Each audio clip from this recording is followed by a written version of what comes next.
გამარჯობა, ეთერშია სოლიდარობის დრო TV4-ზე და გადაცემას გაუძღვები მე დავით ახვლედიანი. ჩვენი სტუმარი გახლავთ პროფესორი თამარ კიკნაძე. მოგესალმებით ქალბატონ თამარ, მადლობა რომ გვეწვიეთ სტუდიაში. პარლამენტში მიმდინარეობს ნაციონალური მოძრაობის დროს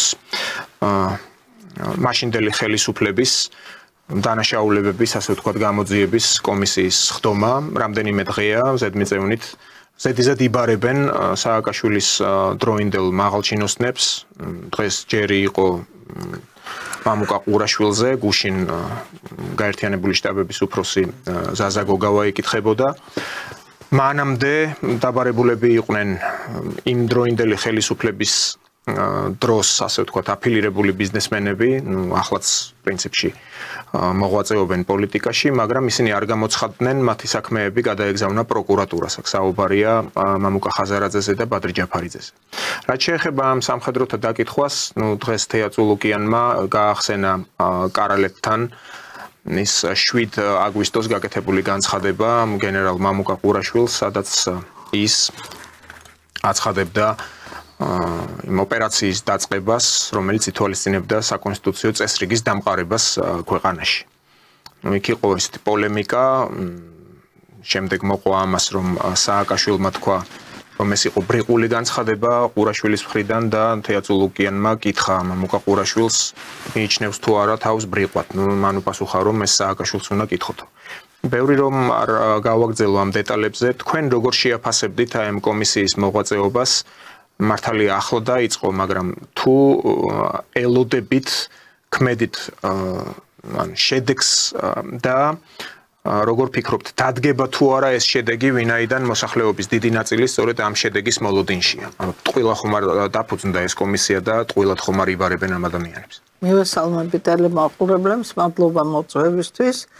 ამ კომისიის შექმნას მე, რა თქმა უნდა, მივესალმები და წმინდა ადამიანურად ყოველთვის მინდოდა, რომ ხელისუფლებას პასუხი გაეცა იმ დესტრუქციისთვის, რასაც მაშინდელი, ვთქვათ, ხელისუფლებაში მყოფი პარტია ჩადიოდა და ეხლა ოპოზიციაში მყოფი.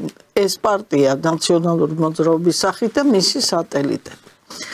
მაგრამ ეხლა ძალიან ბევრი ადამიანი უკმაყოფილო იყო იმითი, რომ მყისიერად არ გაეცა, ესე იგი ოცნების ხელისუფლებაში მოსვლისთანავე არ გაეცა პასუხი მათ დანაშაულებრივ ქმედებებს, მაგრამ ეს ძალიან კარგად ახსნა თვითონ ბიძინა ივანიშვილმა და მეც როგორც პოლიტოლოგი ამას ანგარიშს ვუწევ, იმიტომ რომ საერთაშორისო კლიმატი არ იყო ისეთი, რომ ხელისუფლებას ესეთი ღონისძიებები განეხორციელებინა. მადლობა ღმერთს, ეხლა შეიქმნა ასეთი ვითარება და შეიქმნა კომისია. აქ არ არის მარტო, იცით, კომისიის შექმნა არ შექმნის ავკარგიანობაზე ლაპარაკი, მთავარი არის, რომ ეს პროცესი გადმოიცემა ტელევიზიით და ხდება ლუსტრირება ამ ადამიანების, თუ აი როგორ ადამიანებთან ქონდა ჩვენ საქმე და კიდე კარგად ავართ, ხო? ეთყობა ღმერთმა გადაგვარჩინა, რომ კიდე უარესი არ დაგვემართა, ხო? ძალიან ბევრი პრობლემა დადგა მათი ქმედებების შედეგად, მაგრამ კიდევ აი ამისთანა კონტინგენტის პირობებში, რომლებიც ხელისუფლებაში იყვნენ, მართლაც კიდევ კარგად ავართ გადარჩენილი. თან ეხლა ეს რიტორიკა, ვინ დაიწყო ომი? ხო? თითქოს ეხლა ჩვენ მაშინ არ ვცხოვრობდით, აღარ გვახსოვს ის მათი გამოსვლები, იგივე აი ამ კონსტიტუციური წესრიგის აღდგენის შესახებ, ვითომ ყრუები და ბრმები ვიყავით, ხო? და შენ რომ გეთქვა რომ იქ და აი გუშინ ეხა მე მგონი გოგა ხაინდრავა ლაპარაკობდა თუ რა დესტრუქციულ ქმედებებს ჰქონდა ადგილი, მე ძალიან კარგად ვიცოდი რას ჰქონდა ადგილი, იმიტომ რომ მე სტუდენტი მყავდა, რომელიც იმ სასაზღვრო ზონაში ცხოვრობდა და ამ ყველაფერს მიყვებოდა მე. მაგრამ ამის ხმამაღლა ლაპარაკი, ესე იგი ტაბუდადებული იყო და მე ძალიან მიხარია, რომ ეხლა აი ამ საჯარო და ესე ვთქვათ დაკითხვის პირობებში არა ყველაფერს მოეფინება ასე ვთქვათ, სიმართლე ითქმება და ნათელი მოეფინება ამ ყველაფერს და ამას არა მარტო იურიდიული დატვირთვა აქვს, ამას აქვს ძალიან დიდი პოლიტიკური დატვირთვა, ხო? და რაც საინტერესოა ახლა მათი გამოსვლები არა მოისმინოს იმ ადამიანებმა, რომლებიც იმ დროს მისტირიან კიდე. პარლამენტის თავმჯდომარეს ჰქონდა მოწოდება ახალგაზრდებისადმი, რომლებიც გულისხმობდა ალბათ მათ, ვინც პროტესტში იღებს მონაწილეობას, რომ აი ახლა სწორედ აი ამ კომისიას უსმინონ, აი ამ დაკითხვას, თუ გამოკითხვას, როგორც გნებავთ ისე უწოდოთ, ყოველ შემთხვევაში მართლაც შეიძლება ბევრ ამას ნათელი მოეფინოს, რაც საზოგადოებამ ადრე არ იცოდა. ბევრი ისეთი წვრილმანი შეიძლება ამოტივტივდეს, ახლა როგორც ნემს ტომარაში ვერ დამალავ, სწორედ აი ასე შეიძლება ახლა თავად სააკაშვილის დროინდელმა მაღალჩინოსნებმა ელემენტარულად შეიძლება წამოწდეთ ისეთი დეტალები, რაც მანამდე არავინ არ იცოდა. აი თქვენ გოგა ხაინდრავა ახსენეთ, ახლა ხაინდრავა ჯერ კიდე სააკაშვილის ხელისუფლებაში მოსვლისთანავე ჩვენ გვახსოვს, რომ მინისტრიც იყო და როდესაც უკვე იმართებოდა იქ თავრობის კანცელარიაში ამ მრგვალმაგიდასთან შეხვედრები, მალევე ცოტა ხანში ამათ ვერ გაუძლო. და დატოვა თანამდებობა. ნორმალური ადამიანი არა, ეხა რა არის დასამალი და მეც მქონდა რაღაც საშუალებები, რომ მიმეღო რაღაც თანამდებობა, მაგრამ მე ვთვლი, რომ ადამიანი, რომელსაც საღი აზრი გააჩნია და უყვარს ოდნავ მაინც თავისი სამშობლო არა, მათთან მუშაობას ნამდვილად ვერ შეძლებდა. ამიტომ ბუნებრივია, რომ გოგაც წამოვიდა იქიდან, ხო? კი, და შიდა ქართლის გუბერნატორმა, აი ბოლოს ქარელმა მიხეილ ქარელმა პირდაპირ თქვა არ დამალა თავის დამოკიდებულება სააკაშვილთან, მაგრამ ასე მგონიაო, რომ ჰიტლერის მეთაურობის ქვეშ ვემყოფებოდითო მაშინ. თუმცა იმ პერიოდში ამას ვერ ამჟღავნებდა. Ну, რატომ ვერ ამჟღავნებდა, ეს გასაგებიცა ალბათ იყო რაღაც ხელების გადაგრეხვის ოპოზიციაში და მე საფრანგეთში გაემგზავრა, ხო? მაგრამ აი ახლა სწორედ, პრინციპში ცნობილი იყო როგორც ოქრუაშვილის მეგობარი იმ მომენტში, ახლა არ ვიცი რა აკავშირებთ თუ არა ეს მეგობრობა, მაგრამ კიდე თავის ცოდვები აქვს. რა თქმა უნდა, და ოქრუაშვილის საკითხი უკვე გადაეცა პროკურატურას. ახლა პროკურატურასთან მოუწევს მას ურთიერთობა, ვინაიდან მანაც უარი განაცხადა ამ კომისიის არა, ახლა ჩვენ კარგად ვიცით, რომ ეს ქართულ-ოსური კონფლიქტი იყო უკვე მოგვარებული და ქართველები უკვე დადიოდნენ ოსეთში. მე მაგალითად მეგობარი მყავს, რომელსაც დედაოსი ყავს, მამა ქართველი და თავის ბავშვებთან ერთად დადიოდა დასასვენებლად ჯავაში. მაგრამ აი მათი პროვოკაციული ქმედებების შედეგად ეს კონფლიქტი ისევ გაღვივდა და აი წარმოიდგინეთ ეს ერგნეთის ბაზრობის გაუქმება და ნახეთ რა კარგად ფუთავდნენ, იმიტომ რომ მათ ყავდათ რჩევლები, რომლებიც ტექნოლოგიურად ამას კარგად ფუთავდნენ და ეს კარგად მოქმედებდა მოსახლეობაზე, ხო? თქვენ საკმაოდ საინტერესო დეტალები ახსენეთ და მე კიდევ უფრო მეტად ჩაუღრმავდები, ანუ მეც მაშინ წერლობით ჟურნალისტიკაში ვიყავი, გაზეთში ვმუშაობდი და მინდა გითხრათ, რომ ომისა და მშვიდობის გაშუქების ბრიტანულმა ინსტიტუტმა, რომელიც საკმაოდ ისეთი ავტორიტეტული, მაგრამ ორგანიზაცია, რომელიც გარდა იმ მასალებისა, რასაც აქვეყნებს, მას ბევრი მკითხველი ყავს სხვადასხვა წრეებში, მათ შორის სპეცსამსახურებშიც, ჟურნალისტები უზრუნველყვეს და წაგვიყვანეს ქურთაში. ეს არის პერიოდი, ვიდრე დაიწყებოდა აგვისტოს ომი. შეგვიყვანეს იმ კინოთეატრში, რომელიც იქ უკვე გარემონტებული იყო ამ ევროკავშირის ეგიდით და ევროკავშირის ფულით. გვაჩვენეს ის რამდენიმე შეღებილი კორპუსი, მაშინ ევროყაიდაზე გაკეთებულ დასახლებაზე იყო საუბარი და რასაკვირველია, ვიყავით იმ ქურთას ადმინისტრაციაში, სადაც იჯდა ეს სანაკოვი. თუ გახსოვთ სააკაშვილის ხელისუფლების მერეც ცოტა ხანი ის კიდე რჩებოდა იმ თანამდებობაზე, მერე უკვე მინავალდა, აღარ ისმოდა მისი ხმა და გვიხსნიდნენ თუ რაოდენ ბევრი გარჯა ქონდა ევროკავშირს ამ ყველაფრის გარემონტებისთვის. იყო ესეთი ეპიზოდიც მე მახსენდება, როდესაც უკვე ქურთაში ვიმყოფებით, იქ ბელოზე გაგვიყვანეს, სადაც ეს ევროკავშირის მიერ შეღებილი სახლები იყო, ჩანდა ხელის გულზე ცხინვალი. და ეს აი ხო ნახეთ თუ აქ ყველაფერი გაჩახჩახებულიაო, იქ იქნება უკუნეთი სიბნელეო და ამ დროს მოსაღამოვდა კიდეც. მე ვიყავი ზუსტად იმ ადგილას სტენდაპიც ჩავწერე მაშინ. სადაც ბოლო შლაგბაუმი იყო, უკვე იყო ნეიტრალური ზონა ეგრეთ წოდებული, სადაც ეს რუსი მესაზღვრეები იდგნენ და უკვე ქართულ მოსახლეობას აკრძალული ჰქონდა იმ შლაგბაუმს იქით გადასვლა. და აი რადგან ერგნეთის ბაზრობა ახსენეთ, ერგნეთის ბაზრობის პირველი ვინც იყო მოთავე და დირექტორი, ვინც ყველაფერი იქ მოაწესრიგა, ეს ბაზრობა კარგად ფუნქციონირებდა და აი ამ ბაზრობის გაუქმების და დახურვის პრინციპები, რაზეც თქვენ გაამახვილეთ ყურადღება, თუ როგორ შეფუთეს ეს ყველაფერი და რატომაც შეფუთეს. კი, ამის შესახებ თვითონ ამ ომისა და გაშუქების ინსტიტუტის ოფისში, სადაც ჩვენ ვიმყოფებოდით, მცირე ლექცია წაგვიკითხა სააკაშვილის ხელისუფლების დროს პარლამენტის საგარეო კომიტეტის ხელმძღვანელმა კოტე გაბაშვილმა.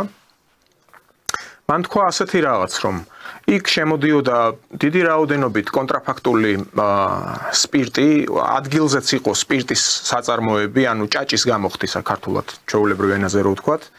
შემდეგ ვიღაც გენერლების, რუსი გენერლების ინტერესში იყო ვითომ გადატანა ამისი და ქონდათ ქარხნები და განაწილებული ქონდათ და ბიზნესი ქონდათ ჩამოყალიბებული. და აი სააკაშვილმა კარგი იქნა იმიტომ, რომ გააუქმა ეს ბაზრობაო. და მინდა გითხრათ პირველი სიუჟეტი მეცხრე არხზე. როდესაც მეცხრე არხმა დაიწყო მუშაობა, მე დღიდან მისი გახსნისა ეთერს მიღმაც ვიყავით ჯერ კიდე საცდელი გადაცემები ქონდა. პირველივე სიუჟეტი გავაკეთე ერგნეთის ბაზრობასთან, ერგნეთის ბაზრობის აღდგენის აუცილებლობაზე. და ამის შემდეგ უკვე ჩავედი ადგილზე და თავად ის დირექტორიც ჩავწერე. ადგილზე ყვებოდა მისი სახლი სადაც იყო ის დაცხრილული მთელი აი ყველაფერი აგვიხსნა გვაჩვენა. რაოდენ რთული პერიოდი გაიარა და როგორი იყო იქ უკვე ომის პირობებში დარბევა ან ცუდი მდგომარეობაც იყო, მაგრამ ერგნეთის ბაზრობას რომ ჰქონდა გადამწყვეტი მნიშვნელობა ქართველი და ოსი ხალხის შერიგებაში და ურთიერთობის განახლებაში და იმ ძველი ტკივილების დავიწყებაში, ამაზე ორი აზრი არ არის. თუმცა აი სააკაშვილი და მისი ხელისუფლების წარმომადგენლები ყველაფერს აკეთებდნენ და ცდილობდნენ აეხსნათ თუ როგორი ცუდი იყო ერგნეთის ბაზრობა. საერთოდ მე იცით ყოველთვის ვამბობ, რომ ეს ოსეთის და აფხაზეთის კონფლიქტი, ვისაც გონია, რომ მარტო რუსულ-ქართული ურთიერთობების ჭრილში უნდა განვიხილოთ, ეს არის ძალიან დიდი შეცდომა. ეს უფრო გლობალური სახის კონფლიქტია და მის მოგვარებასაც აი მე ყოველთვის ვამბობ, რომ თუ არ შეიქმნა ამის გლობალური პირობები, არა და ეხლა რაღაცა ასეთ პირობებს ხედავთ, ის პრობლემები არ მოგვარდებოდა. და აი თქვენც აღნიშნეთ, ეხლა მეც კი ვიცოდი, მაგრამ რომ აქ ისეთი ძალები იყვნენ ჩართული, რომლებიც ტექნოლოგიურად ძალიან მაღალ დონეზე, აი ამ საქართველოსთვის დამღუპელი ქმედებების ძალიან ესე იგი კარგად შეფუთვას ახერხებდნენ, ხო? და ეხლა ნახეთ ჩვენ ეს ხვადაღებული ვინ დაიწყო ომი, ხო? იქ ტალავინის დასკვნაში არის, რომ სააკაშვილმა დაიწყო, მაგრამ შენ რო გეთქვა თითქოს არ გვახსოვდეს, ხო, ეს კონსტიტუციური ძალიან კარგად მახსოვს იმითი დროშებით და ყურაშვილმა თავის თავზე აიღო ახლა ეს მე აკადემია დავამთავრეო. მე საერთოდ ეხლა როგორც რიგით საქართველოს მოქალაქეს მაქვს ძალიან დიდი და ბევრი კითხვები ამ სამხედროთა, კონკრეტულად ყურაშვილზე არ მაქვს საუბარი. მთლიანად საქართველოში პროფესიონალ სამხედროთა რეზუმეებთან. რა აქვთ დამთავრებული? არ მინდა ვიფიქრო, რომ რაღაც ერთწლიან კურსებს გაივლიდნენ სადღაც და რიგარეშე წოდებებს იღებდნენ. ანუ სამხედრო მეცნიერებასთან მე როგორც ვფიქრობ, მათ აქვთ ძალიან მწირი კონტაქტი. მხოლოდ კამუფლირებული ფორმის და აი ასეთი დაკითხვების დროს უკვე სააღლუმე მუნდირის ჩაცმა არ არის ვფიქრობ საკმარისი. თავში რა ინტელექტის კოეფიციენტი აქვს, ეს არის მნიშვნელოვანი. ინტელექტის და საკუთარი სამშობლოსადმი რა დამოკიდებულება აქვთ, ხო? ეხა ბუნებრივია, სამხედროები პოლიტიკური ფიგურები არ არიან. ისინი პოლიტიკური ხელმძღვანელობის ბრძანებას ასრულებენ. მაგრამ ეხა რაც აქ იკვეთება, რა ძალიან სავალალოა, ხო? თუ რასთან და ვისთან ქონდა საქმე. ამიტომ ისე ვიმეორებ, რომ ეს ლუსტრირება ძალიან წაადგება, რომ ყველაფერს თავის სახელი დაერქვას აი ამ მოახლეს ჩვენ ისტორიაში. და ყველა ადამიანის ლუსტრირება მოხდეს, თუ როგორი სულისკვეთებით და ესე იგი როგორი განწყობებით მოქმედებდნენ ისინი და აი ეს ხმამაღალი განცხადებები როგორი შეფუთული იყო რეალური ქმედებებისაგან განსხვავებით, ხო? ქალბატონ თამარ, თქვენ როგორ ფიქრობთ? ნუ გაგრძელდება ალბათ ეს გამოკითხვები, დაბარებები ამ კომისიაზე. ნუ რასაკვირველია, მათივე ინტერესშია, რომ თქვან, მოყვნენ რა იყო, როგორ იყო, ვინ რა ბრძანებებს იძლეოდა. ნუ ზოგი რა თქმა უნდა თავს არიდებს და ხედავთ, რომ მერე საქმეები პროკურატურაში მიდის. მაგრამ ამასობაში მიდის დრო და ძვირფასი დრო. რა თქმა უნდა, გეოპოლიტიკასთან კვეთაშია ეს ყველაფერი, აი თქვენც მოიყვანეთ მაგალითისთვის, რომ ეს არ არის მხოლოდ აფხაზებთან ურთიერთობა, ან ოსებთან, ასე იგივე ერგნეთის ბაზრობა და ასე შემდეგ. იქ არის საკომუნიკაციო კვანძები და ასე შემდეგ.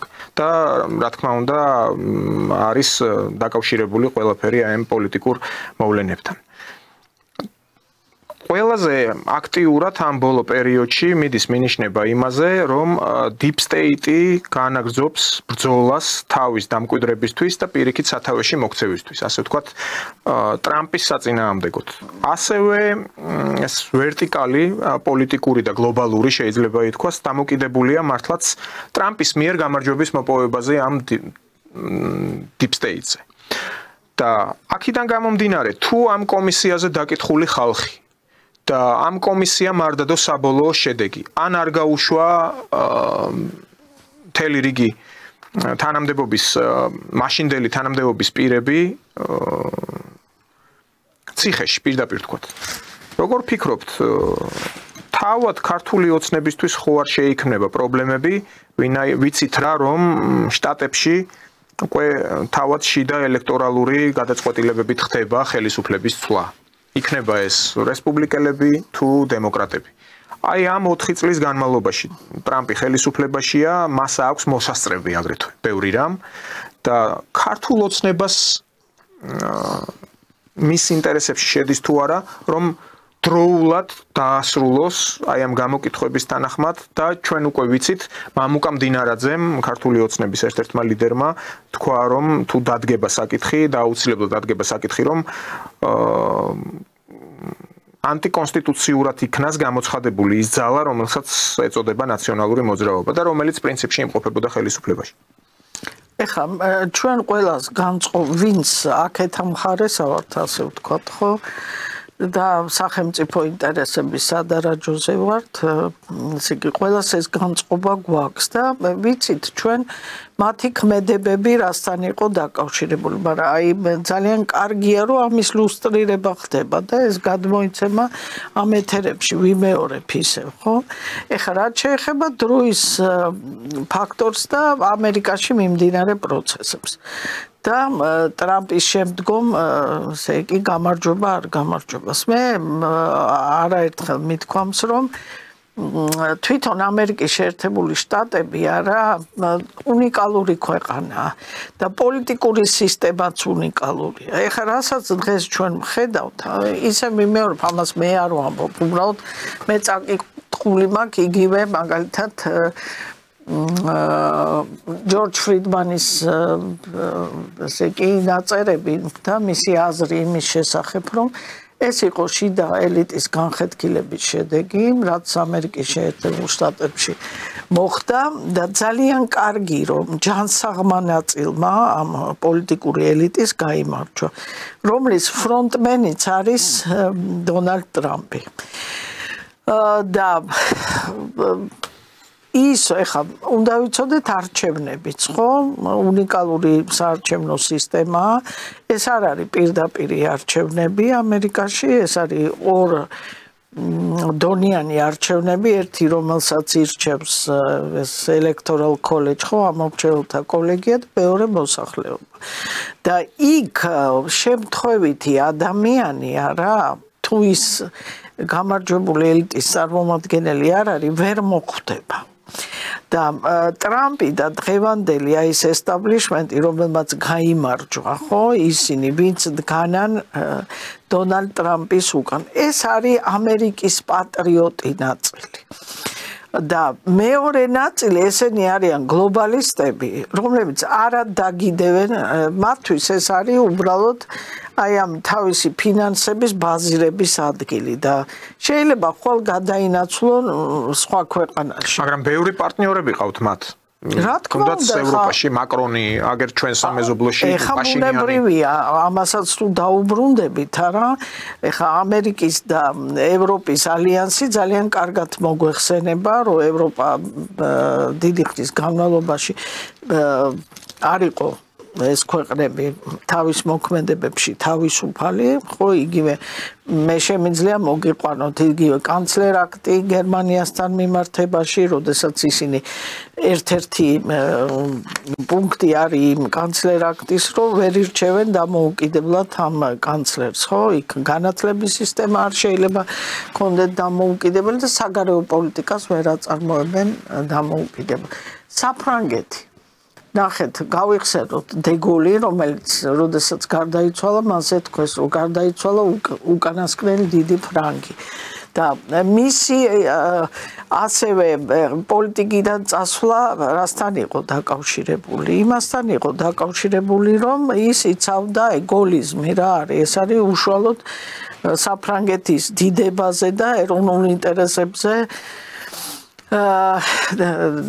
დაყრდნობილი და დამყარებული იდეოლოგია, ხო? არც საფრანგეთში არ არის ესე იგი პრეზიდენტი, რომელიც დამოუკიდებელი პოლიტიკის გატარებას შეძლებს და შემიძლია კიდე სხვა ქვეყნებიც მოვიყვანო და შესაბამისად აქაც უკვე განხეთქილებაა, ხო? ის პოლიტიკა, რაც დღეს ხორციელდება ამერიკასა და ევროპას შორის, ამის ძალიან კარგი დასტურია. და სწორედ ამაზე ლაპარაკობს ტრამპი, რომ ის establishment-ი, რომელიც დღეს არის ევროპაში, არის იმ წინა ხელისუფლების მიერ ხელდასმული. ამიტომ ბუნებრივია ის დაპირისპირება, რომელიც დღეს არსებობს ამერიკისა და ევროპას, ამერიკის და ევროპას შორის, ხო? ამიტომ მოხდება ალბათ ამ ელიტების ცვლილება, აი ფიცო და ორბანი არიან მაგალითად ტრამპის თანამოაზრეები. არც მალავენ ამას და არც მალავენ ამას და ძალიან კარგი, იმიტომ რომ ნახეთ, ეს ორი ადამიანი რო არსებობს იმ ევროკავშირში. ნახეთ, იქ ყველა გადაწყვეტილება მიიღება კონსენსუსის გზით. ისე ვერ მიიღებ ამ გადაწყვეტილებას, ხო? და ისინი ახერხებენ, რომ რაღაცეები დაბლოკონ. ამიტომ ეს ძალიან დადებითი მოვლენაა, მაგრამ რაც მთავარია, ამ პოლიტიკურ establishments, რომელიც იმ ძველი deep state-ის წარმომადგენლები არიან, არა, მოსახლეობის ისეთი მხარდაჭერა არ აქვს. ახლა მე არ მინდა ვთქვა, რომ საერთოდ არ აქვს, იცით რატო? ამდენი წლის განმავლობაში, არა, ამ ულტრალიბერალებმა გამოზარდეს ახალგაზრდა თაობა, რომლებიც მათი ღირებულებებით არიან. ეს მთელი შეთქმულებაა კაცობრიობის წინააღმდეგ და ისევე როგორც აქ. ისევე აქ კიდე რაღაცა, მაგრამ აი მე ყოველთვის რას ვამბობ, იცით, 40 წელი, შემთხვევითი ხო არ არის. 40 წელი არის, ესე იგი, ბიბლიური წლები. 40 ბევრი რამე უკავშირდება კი ბიბლიურათაც და საერთოდ ქრისტიანული გაგებით. ხო, 40 წელი ატარა მოსემ მოდაბნოში, ხო, თავისი ხალხი. ჩვენ ცოტა დაგვაკლდა. ნახეთ, 40 წელი რო გასულიყო, კიდე უარესად იქნებოდა საქმე, მაგრამ დაგვაკლდა ცოტა და აი რაღაცა დღეს არის იმისი პირობები, რომ შევცვალოთ ეს პოლიტიკა და მადლობა ღმერთს, აი დღეს ამ მიმართულებით მთელი რიგი რაღაცა ქმედებები ხორციელდება, ხო, ისეთი რეალური ქმედებები. ასე რომ დღეს მე უფრო იცით რას ვფიქრობ დღევანდელი პერიოდი მე მაგონებს მეორე მსოფლიო ომის წინა პერიოდს ხო იმიტომ რომ მაშინ ნახეთ მაგრამ ეხლა ცოტა განსხვავებაა სტალინმა რაზე ითამაშა ინგლისის და ამერიკის დაპირისპირებაზე და ეს ინდუსტრიალიზაცია რაც საბჭოთა კავშირში მაშინ ხორციელდებოდა ძირითადად ამერიკელების ხარჯზე ხორციელდებოდა ხო აი მაგალითად ფორდი ეხმარებოდა ძალიან აი გუვერი მისი ძალიან კარგად ლაპარაკობდა რუსულ ენაზე რატომ მამამისი მუშაობდა ესე იგი ერთ-ერთ წარმოებაზე რუსეთში და მას მოუწია იქ ცხოვრება და საკმაოდ კარგად ფლობდა რუსულ ენას ანუ ეს ინდუსტრიალიზაცია მოხდა ამერიკელების ხარჯზე. ეხა იგივე სიტუაცია, ნახეთ თვითონ ინგლისი და ამერიკა არის დაპირისპირებული და ამასაც მე кайხანია ვლაპარაკობ და თქვენ ალბათ ამის მოწმე ხარ, რომ დღევანდელი ხართ გეოპოლიტიკური მოცემულობა არის ისეთი, რამდენი ხნით ადრე ვლაპარაკობდი მე რომ კანონზომიერია რომ რუსები და ამერიკელები დაალაგებენ ურთიერთობებს, ხო? როგორც ყველაზე ძლიერი სახელმწიფოები. გარდა მაგისა, ეს არის გეოპოლიტიკური მოცემულობა და გეოპოლიტიკური კანონზომიერება. და ნახეთ, ახლა დღეს რაც ხდება, იქ არის ძალიან ბევრი თქვათ სადაო საკითხი, მაგრამ ეგრეთ წოდებული მაქოს დიპლომატია, ხო, ეს იძლევა ამის საშუალებას როგორ არის ნახეთ ჯგუფებად ხო იქ არ არის მარტო უკრაინის საკითხი უკრაინა რა თქმა უნდა ძალიან მნიშვნელოვანი ქვეყანაა იმიტომ რომ ეს მსოფლიო წესრიგი რომელსაც დღეს ქმნიან ფაქტობრივად რუსეთი და ამერიკის შეერთებული შტატები არა ფაქტობრივად უკრაინის ხარჯზე ხდება და მე მინდა აი ერთ-ერთ სხვა ეთერში ვთქვი ესეთი რაღაცა რომ საბჭოთა კავშირის დანგრევის ერთ-ერთი პირობა იყო ჩინეთის და ამერიკის შეერთებული შტატების ურთიერთობების დათმობა და მათ ერთად დაანგრიეს ფაქტობრივად საბჭოთა კავშირი და მახსენდება ეგრეთ წოდებული პინგ-პონგის დიპლომატია.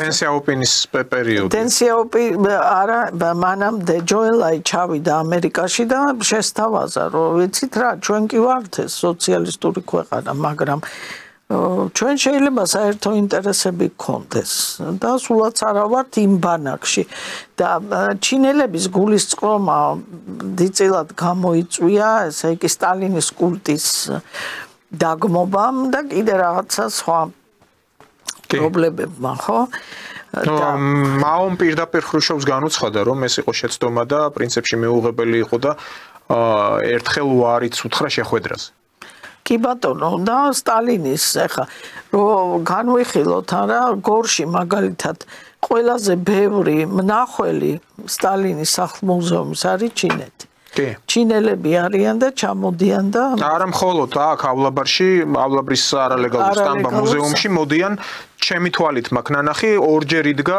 ესეთი დიდი ავტობუსი ნუ იკარუსებს რო ეძახდნენ ახლა რაღაც სხვა ფირმის ავტობუსებია ჩინელი ტურისტები დაწყობილად მიდიოდნენ სანახავად იმ გვირაბის იმიტომ რომ ისინი განსაკუთრებული პიიტეტით ეპყრობიან სტალინის ფიგურას ეხა ნახეთ არ გაგონებთ ამერიკამ და რუსეთმა გადაწყვიტეს რომ ჰოკეის მატჩები ჩაატარონ ხო ნუ შეთავაზება იყო ხო და დღევანდელ ურთიერთობებს შეიძლება აი ჰოკეის დიპლომატია უწოდოთ. იქ თუ იყო პინგ-პონგის დიპლომატია და თავარი მოქმედი პირები იყვნენ ამერიკა და ჩინეთი, დღეს რუსეთი და ამერიკის შეერთებული. ხო და იმ ოვეჩკინმაც უკვე გადაუსწრო იმის რეკორდს იმ ვენ გრეცკის. იცით რა არის? ისტორია მეორდება, ხო? ცოტა სხვა სახით, მაგრამ აი ამ ყველაფერს ჩვენ უნდა ანგარიში გაუწიოთ. იმიტომ რომ როდესაც ჩვენ ვლაპარაკობთ რუსეთზე, არა, მე ძალიან მაკვირვებს იმ ადამიანების განწყობები, რომლებიც რუსებზე ხელაღებით ლაპარაკობენ და ორი გემი დახრიგინობსო და რაღაც არიციან უბრალოდ. სისულელებს ნამყოფიც არ არიან რუსეთში უბრალოდ, ხო, და ეს არის უდიდესი რესურსების ქვეყანა და მათ შორის ინტელექტუალური რესურსების. და კულტურის ასევე. ხო, ამ შემთხვევაში ახლა ტრამპის ჩვენთან განსაზღვრავენ რიგითი ობილატერის ხედვით, ხო? მე ვიყავი NASA-ში. და როდესაც ექსკურსიაზე მოგვატარეს, გვითხრეს, რომ აი ის მოტორები, რომლიდანაც აქ იწყობა ხო ეს ხომალდები, ისინი იღებენ ამას რუსეთიდან, კი. ამიტომ ტრამპს კი არ უყვარს რუსეთი. და საერთოდ პოლიტიკაში ეს სიყვარული არ მოსულა, ხო, ამ მუდმივი ინტერესების შესახებ. იგი იძულებულია და ამერიკის სიძლიერიდან გამომდინარე და ამერიკული ინტერესებიდან გამომდინარე წავიდა ამ თანამშრომლობაზე. ნახეთ კიდე რომელი ქვეყანაა ინდოეთი. ჩინეთთან მას უკვე ისეთი კონფრონტაციული რაღაცა პირობები აკავშირებს, ხო, იმიტომ რომ და რა არის ხა ეს გეოპოლიტიკური ბალანსი, ხო? ძალიან გაძლიერდა ეს ჩინეთი ამ თავისი რბილი ძალით, ну მათ ხა პოლიტიკის წარმოებით სრულიად განსხვავებული ხედვა აქვს და ეს არის აბსოლუტურად ბუნებრივი მოვლენა, რომ ამერიკელები და რუსები ერთმანეთს შეექმნენ და საქართველოს კიდევ დღეს ჩვენო, იცით, ესეც მაკვირვებს კიდე ტრამპს ლანძღავენ, ესე იგი იქ რაღაცებზე ლაპარაკობენ. შენი ძირითადი პრობლემა არის რა, რომ ესე იგი ამერიკა და რუსეთი კონფრონტაციის რეჟიმში იყვნენ და შენ იყავი განხეთქილების ვაშლი. იმის მაგივრად გაეხარდათ, ხო, და ეხა ევროპელებს უჭერენ მხარს და ევროპელები და ამერიკელები არიან დაპირისპირებულები. ასე რომ როდესაც ჩვენი ქვეყნის პოლიტიკაზე ვიმსჯელებთ, არა, ბევრი ფაქტორი არის, ესე იგი, აუცილებლად გასათვალისწინებელი და ესე იგი საქართველოს შენ არ უნდა იცხოვრო, ესე იგი, რუსეთის დანგრევის სურვილით. ეს დესტრუქციული ფუნქცია, რომელიც თავის თავზე ვითომ აიღო სააკაშვილმა, ხო, შენ ამ დროს შეგიძლია ძალიან კონსტრუქციული როლი შეასრულო ამ ურთიერთობებში და ეს იქნება ყველაზე დიდი შენი მონაპოვარი, მით უმეტეს, რომ აქსიოლოგიურად შენის ღირებულებები, რასაც ტრამპი გადაგებს, რასაც ვთქვათ, რუსეთიც უჭერს მხარს, იმისთვის, რომ უბრალოდ ფიზიკურად გადარჩე, არა, აბსოლუტურად მისაღებია.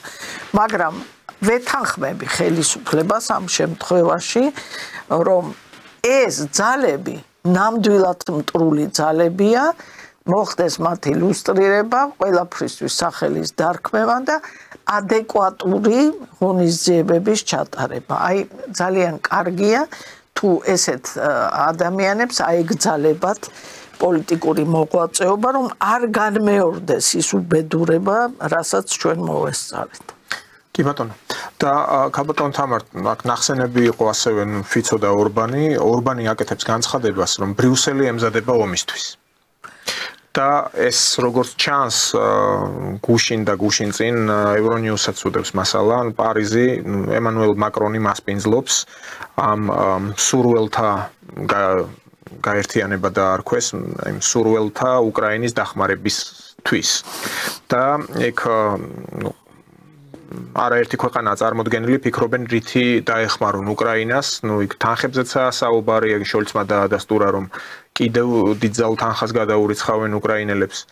ანუ ეს პარტია მაინც ევროპაში უმრავლესობაშია, მათ პრინციპში მშვენივრად ესმით, რომ მართალია უკრაინა წაგებულია, მაგრამ თუ კი უკრაინას საბოლოო ჯამში წააგებენ, მოელიან საფრთხეს შესაძლოა რუსეთის პირდაპირ შეჭრის თვალსაზრისით არა, მაგრამ ხვდებიან რომ ისინი შეიძლება აღმოჩნდნენ როგორც კუნძული. ანუ ეს ევროკავშირი ყველა მხრიდან ხდება ბლოკირებული. ცალკე გართულებული და გაფუჭებული ურთიერთობა ტრამპის ადმინისტრაციასთან 200%-იანი ბაჟი დაწესებული.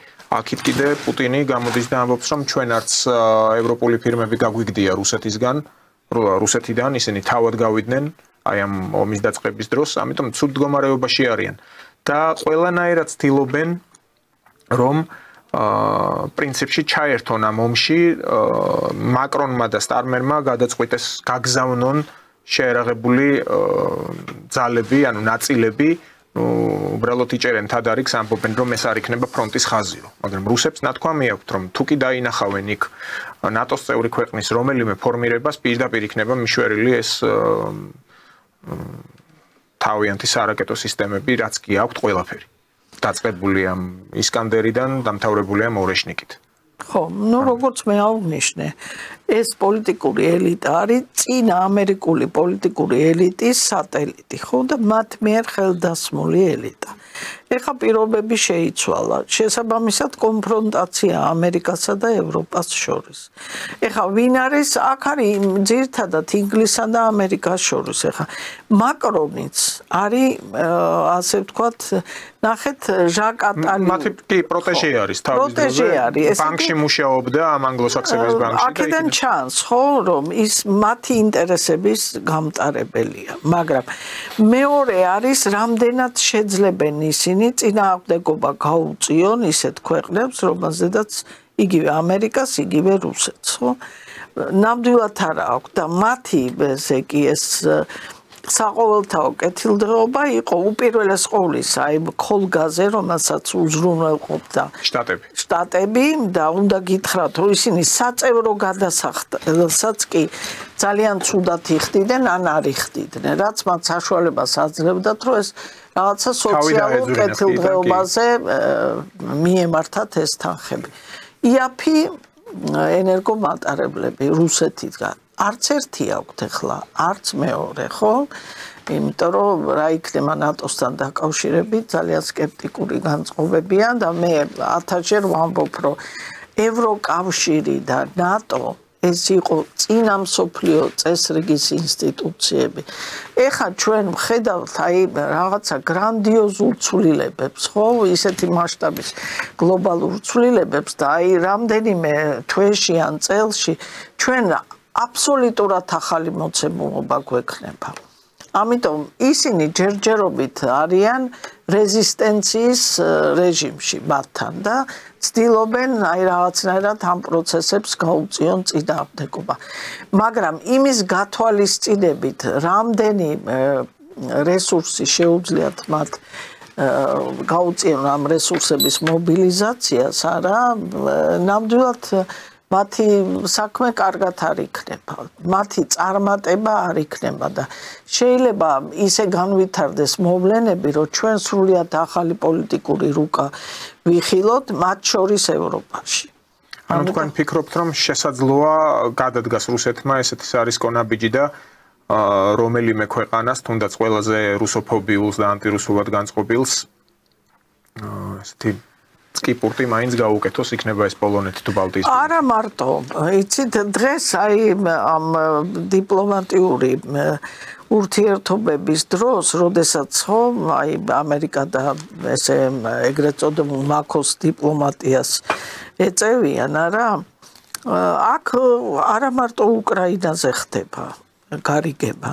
აქ ხდება მთელ რიგ სხვა პრობლემების განხილვა და პოლიტიკური ვაჭრობა.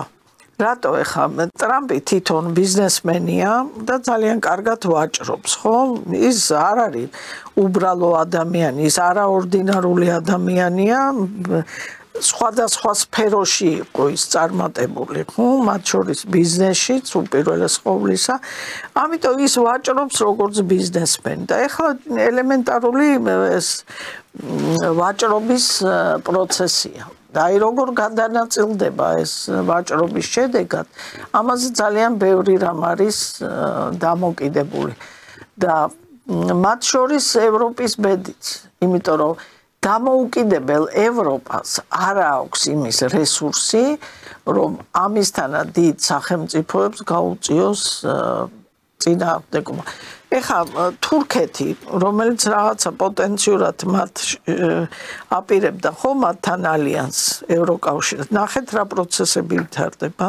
გუშინ დემონსტრატიულად გააძევეს BBC-ს ჟურნალისტი, აი ამ აქციების გაშუქების დროს. რატო ეს კიდე ცალკე განხილვის საგანია, იმიტომ რომ ნახეთ ტრადიციულად ინგლისი არის გარანტი ხოლმე ძალიან ბევრი რამის თურქეთში, მაგრამ იმ ქმედებების გამო ხა ეს კიდე სხვა პრობლემაა, ნახეთ ინგლისთან ეძაბება მას ურთიერთობა.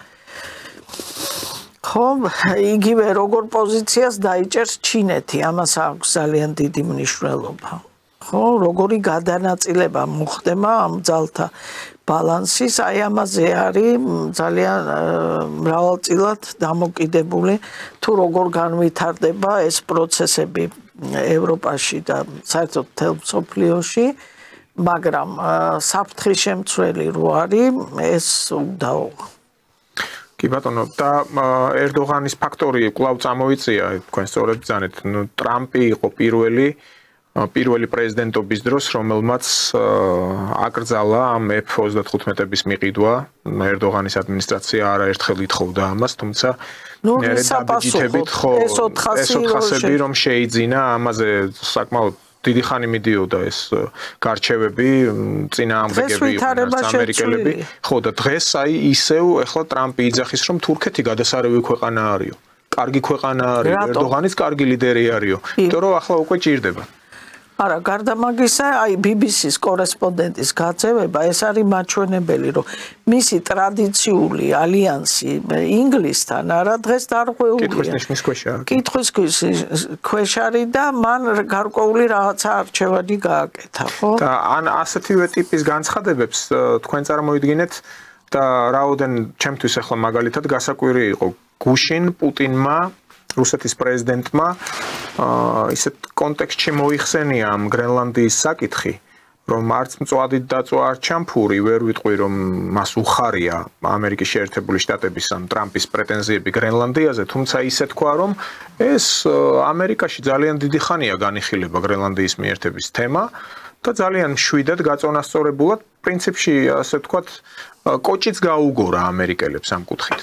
ამას შემთხვევით არ აკეთებს. ახლა რუსი ანალიტიკოსები დღეს თუ წერენ და მიუთითებენ იმაზე, რომ ტრამპი გრენლანდიის შესაძლო მიერთებით ამზადებს პლაცდარმს რუსეთის წინააღმდეგ, ნუ იქ არქტიკას ეხება საკითხები, ახლა გაძლიერებს თავის კონტინგენტს, სამხედრო კონტინგენტს კიდევ გახსნა სევეროდვინსკში იყო ჩასული ეს ცნობილი საწარმო სეუმაში, რომელიც ამ ბირთვულ ქობინის მატარებელ წყალქვეშა ხომალდებს აწყობენ იქ და შემთხვევით არ ხდება ეს ყველაფერი, მაგრამ ეს რუსები წერენ იმაზე, რომ შტატები თუ კი მიერთებს გრენლანდიას, ეს იქნება რუსეთის საწინააღმდეგო პლაცდარმი.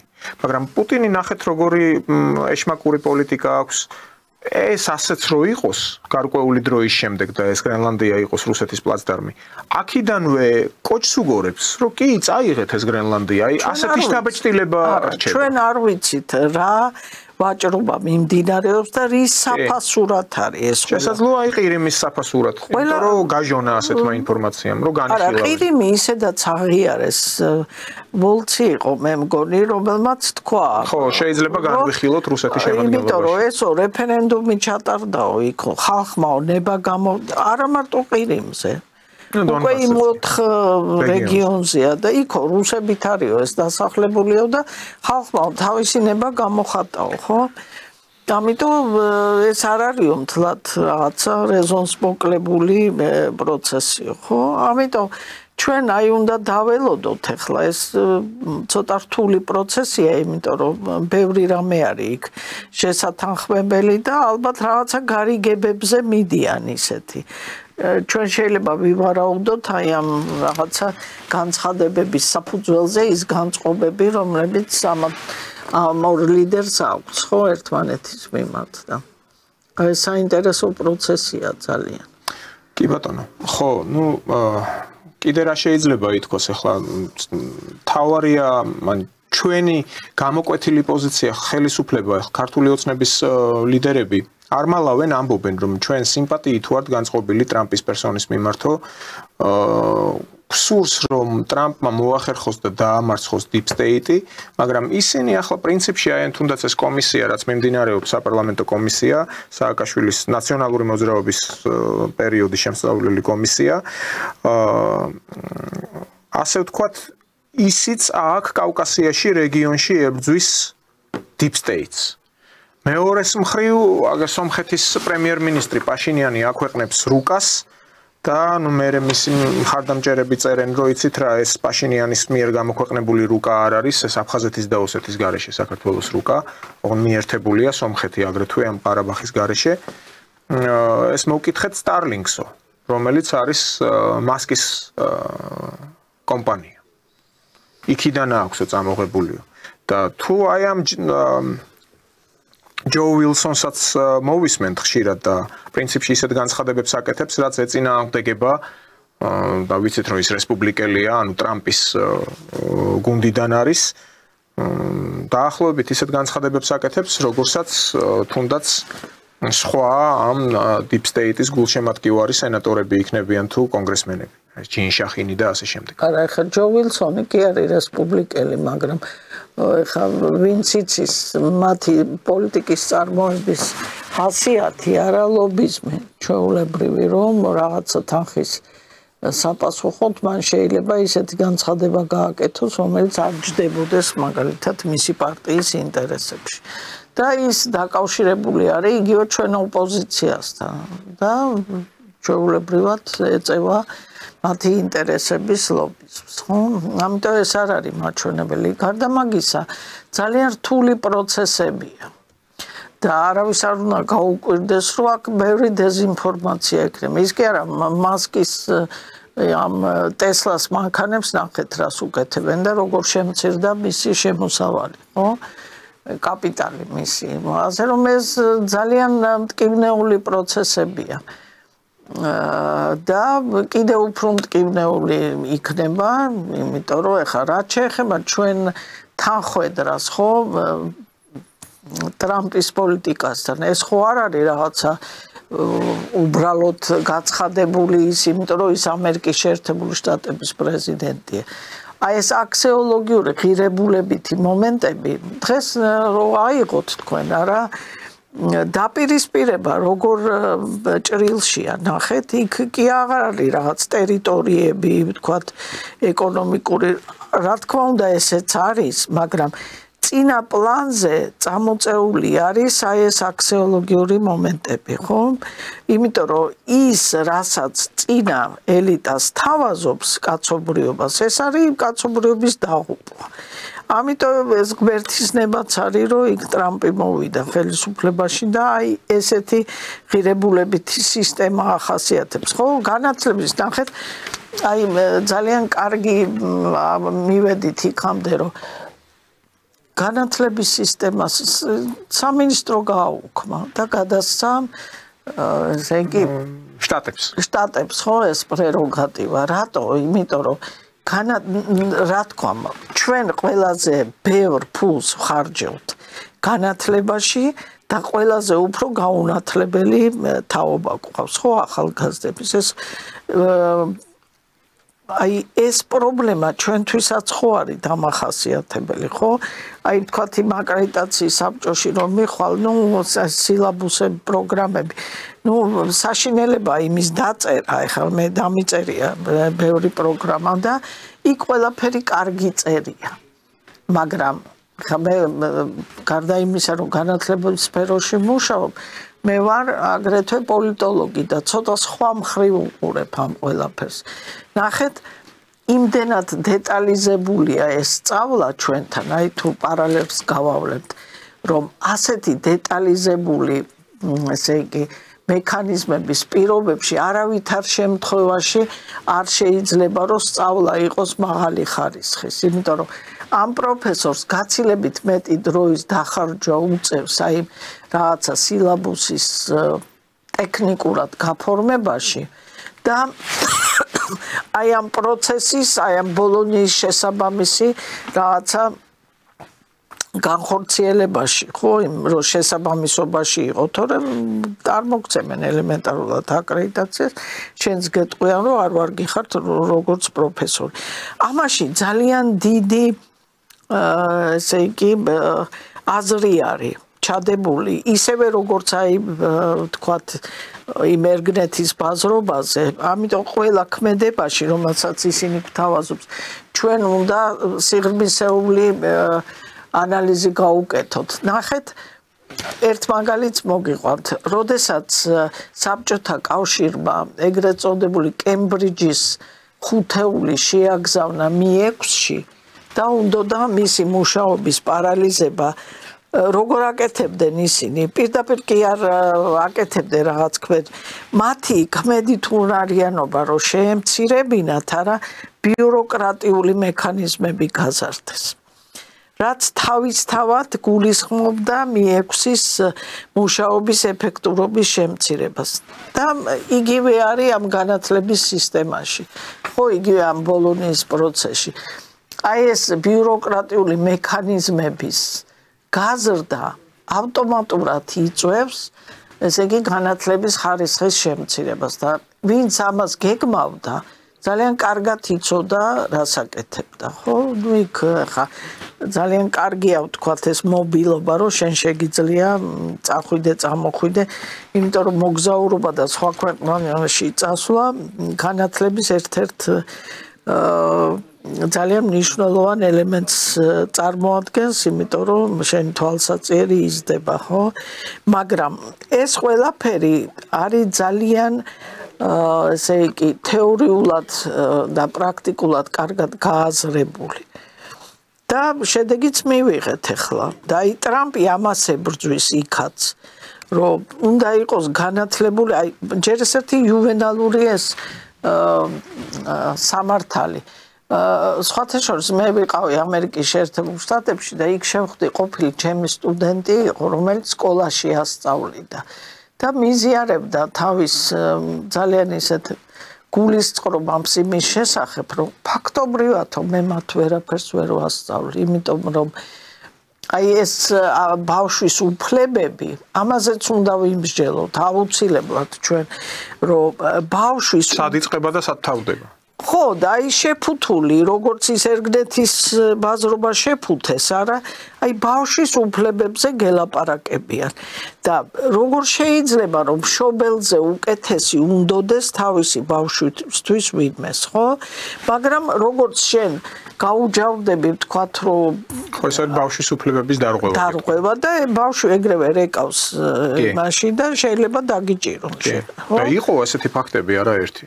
იყო ესეთი ფაქტები და იქამდე მივიდნენ, რომ 8 წლის ასაკიდან სქესის შეცვლა და თუ შენ ამას შეეწინააღმდეგე. ეს ბაიდენის ადმინისტრაციის სიგიჟე. ხო, და ეხა, როდესაც ესეთ რაღაცებს ებრძვი, ბუნებრივია ეს დადებითი მოვლენაა, ხო? ის ბლინკენმა თვითონ თეთრ სახლში და სახელმწიფო დეპარტამენტში განცხადება ჰქონდათ გამოკრული, რომ მიმართეთ რაღაც ნეიტრალური ტერმინოლოგიით თანამშრომლებს. ხო, ლინგვისტიკა იყო, რომ აი ეს spokesperson უნდა გეთქვა, spokesman და spokeswoman კი. woman არ უნდა გეთქვა. ხო, უნდა გეთქვა spokesperson, ხო, რომ პერსონა და პერსონა რო დატოვეს, ეგეც კაია კიდე, ხო? და ყველა სფეროში მიმდინარეობდა ამის რევიზია, აბსოლუტურად ყველა სფეროში. სხვათა შორის მე რატგერსის უნივერსიტეტში ვიყავი, რომელიც რეიტინგით ამ გენდერულ სწავლებაში არის პირველი ამერიკის შეერთებულ შტატებში და რა იყო, იცით? ეს იყო კომპლექსური კათედრა გენდერის, სადაც თავმოყრილი იყო აბსოლუტურად ყველა სფეროს, აი უნივერსიტეტის ყველა დარგის წარმომადგენელი, ვთქვა გენდერი გეოგრაფიაში, გენდერი სოციოლოგიაში. რატგერსის უნივერსიტეტი იყო აგრეთვე მთავარი კონტრიბიუტორი ამ ამერიკული, თუნდაც აი რაც თქვენ ახსენეთ, ევროპაში გადმოტანის. ანუ ხშირად მონაწილეობდა აი პრაღა იქნებოდა თუ ბუდაპეშტი თუ სხვა ესეთი ქვეყნები, სადაც აი ამ ნეოლიბერალური ეს პროპაგანდა ნარევი განათლების თემები ყოფილიყო შეტანილი. ხო, რატგერსი არის ესა ნიუ-ჯერსის სახელმწიფო უნივერსიტეტი და რეიტინგით არის პირველი იყო. ეხლა არ ვიცი როგორ არის, ხო? და ნახეთ რა დონეზე მიმდინარეობდა და ხა ეს საწყისია ყველაფერი ქალის და მამაკაცის ურთიერთობა ხო ყველაფერზე აისახება და აი დამუშავებული იყო ეს აბსოლუტურად ყველა სფეროში ძალიან მეცნიერულად და ამ თავის დესტრუქტიულ რაღაცა ნააზრევს და ქმედებებს თავსახებდნენ მთელ მსოფლიოში. სხვათა შორის მეც წიგნიც მაქვს დაწერილი და სადოქტორო მაქვს დაცული. მაგრამ ნახეთ როგორ იყო მე როდესაც ამაზე მუშაობდი მაშინ იყო ლაპარაკი ქალთა აქტივობების გაზრდაზე. არ იყო იქ მაგალითად ის ქუიარები და სხვა გაზრდილი ქონდათ აქაც თბილისში ახლა ეს ქალთა აქტივობები ბაია პატარაია იმ ვიღაც გოგოებთან ერთად ფეხებს უბაკუნებდნენ ფილარმონიასთან კადრები დღემდე დევს იქ სოციალებში. ხო მაგრამ ეს ხო არ არის ნორმალური არა რა თქმა უნდა მე მივესალმები ახლა მე თვითონაც არ მაქვს შეზღუდული ცხოვრების ერთ-ერთ სფეროში რაღაცა აქტივობა და ვახორციელებ ამას მაგრამ ამას უნდა კონდეს აი ეს გენდერი რა არის სქესი სოციალური კატეგორია და ეხლა შენ რო ხვალ თქვა რომ თაგვივარ ან ესა რა ქვია რა ვიცი მე კატა და ასე და შენ ამასაც ამბობდნენ არა მაგას კვადროპერები ესენი არიან არა მაგას ამბობდნენ კი არა შენ რო გეთქვა რომ შენ ეგეთი განწყობა გაქვს და მე არ ვიზიარებ ამას შენ დაგიჭერდნენ ციკლში ასე რომ რაღაც აბსურდებამდე მივდიოდით და ხა რო შეიცვალა ეს ღმერთის წყალობაა და თქვენ როგორ ფიქრობთ ქალბატონ თამარ ეხლა ნუ რუსეთი ცალკე აღებული საკითხია რუსეთში პირდაპირ დააყენეს გეგმაში ჩაუშვეს რომ ეს ბოლონიის პროცესიდან უნდა გამოვიდნენ და საერთოდ უნდა გადავიდნენ თვითონ ტერმინოლოგიაც უნდა შეიცვალოს ახლა აღარ გავიგოთ სიტყვა მაგისტრი სიტყვა ბაკალავრი ну ბრუნდებიან იმ წარსულ ну ყოველ შემთხვევაში ადრე რაც იყო და საქართველოში აქ ჩვენთან ხელისუფლების მიერ უკვე რო ითქვა რომ ჩვენ უნდა გადავიყვანოთ ეს სწავლა-განათლების პროცესი უფრო ეს პატრიოტულ სულისკვეთებაზე უფრო სხვა ტენდენციები უნდა წამოვიდეს როგორ მიგაჩნიათ თქვენ რამდენ ხანში შეიძლება ეს მოხდეს და თუ ექნება ამას შედეგი ანუ ჯერჯერობით რაიმე ესეთი სერიოზული არჩევს არა კომისია მუშაობს საპარლამენტო კომისია მუშაობს მათ დაანონსეს თვითონ პრემიერმა თქვა და რაღაცა ღონისძიებები არის განხორციელებული მაგრამ მე ერთხელ ვთქვი და ვიმეორებ რომ საჭიროა ამ რეფორმის საჯაროდ განხილვა იმიტომ რომ პრაქტიკა აჩვენებს სადაც საჯაროდ არის განხილული და ყველა ის შენიშვნა და მოსაზრება არის გათვალისწინებული რომელსაც საზოგადოება და განსაკუთრებით ამ შემთხვევაში ალბათ ინტელექტუალური და ეს პროფესორ-მასწავლებლები ვინც უშუალოდ არიან ჩართული ამ პროცესში გამოთქვავენ ეს ყოველთვის დადებით შედეგს იძლევა და მე იმედი მაქვს გაცხადებული იყო ამის შესახებ რომ იქნება საჯარო განხილვა მაგრამ თუ ეს ვიწრო წრემ გადაწყვიტა იგივე საპარლამენტო კომისია მაგრამ მე არ მგონია ეხა კონსენსუსი უნდა იყოს უნდა იზიარებდეს ამ რეფორმას საზოგადოების უდიდესი ნაწილი და აი თუ ამ გზით წავლენ არა იქნება ძალიან კარგი იმიტომ რომ ყველას გამოცდილ ადამიანებს აქვს თავიანთი მოსაზრება და თუ ეს იქნება გათვალისწინებული ძალიან კარგი იქნება და რაც შეეხება ბოლონიის პროცესს არა ეს სერიოზული რევიზიის საგანი უნდა გახდეს და მაგისტრებს და იქ ცოტა რთულად არის მანდ ვის შეუძლია სამაგისტრო რეგულირებადი ძალიან ფართო თემაა მაგრამ მე როგორც ადამიანი რომელიც ესე იგი რამდენიმე განათლება მაქვს ხო და ორი დისერტაცია მაქვს დაცული და გამოცდილება მაქვს დიდი განათლების სფეროში მე ვიზიარებ მაგალითად რომ წლიანი ესე იგი განათლება რომელიც მე დავამთავრე პირველი განათლება ჩემთვის გაცილებით უფრო არის მისაღები ვიდრე ახლა 4 წლიანი როა და 3 წლიანზე აპირებენ ჩამოყვანას იმიტომ რომ მე ამას ვეჯახები როდესაც ჩემთან მოდიან მაგისტრატურაში ადამიანები რომლებსაც საბაზისო განათლება არ აქვთ ვერასოდეს ვერ დაეწევიან ისინი იმ ადამიანებს, ვისაც თქვათ ბაკალავრიატი იგივე სპეციალობით აქვთ, მაგრამ უცხოეთშიც ეს სხვანაირი graduate, post-graduate, ასე როდესაც იცვლი იმ სპეციალობას ან არ იცვლი ეს კიდე, მაგრამ ამას ძალიან კარგი გააზრება ჭირდება, მაგრამ მე ისე გეუბნებით, რომ ჩემი პირადი შეხედულებით 5 წლიანი განათლება გაცილებით უფრო უკეთესია. და უნდა დაბრუნდეს, ნუ ყოველ შემთხვევაში ალბათ და სტანდარტ მე მაგალითად მომხრე ვარ 2 დისერტაციის. იმიტომ რომ ნახეთ, წინა ხელისუფლებამ დიდი განათლებით და თავი არ უსკდებოდათ, ხო? და გაიადვილეს თავისთვის. დღევანდელი სადოქტორო დისერტაცია მაგალითად ეს ძალიან ადვილი დასაწერია, ჩვენ მე მგონი საკურსოს ვწერდით ეგრე. და მისაღებ გამოცდებზე იმდენი განათლება გქონდა, ისეთი მოთხოვნები იყო, რომელიც ახლა კურსდამთავრებულს არა. კი.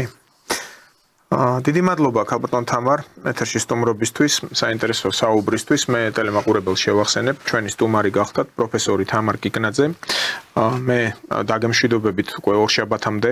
დიდი მადლობა ყურადღებისთვის და ნახვამდის.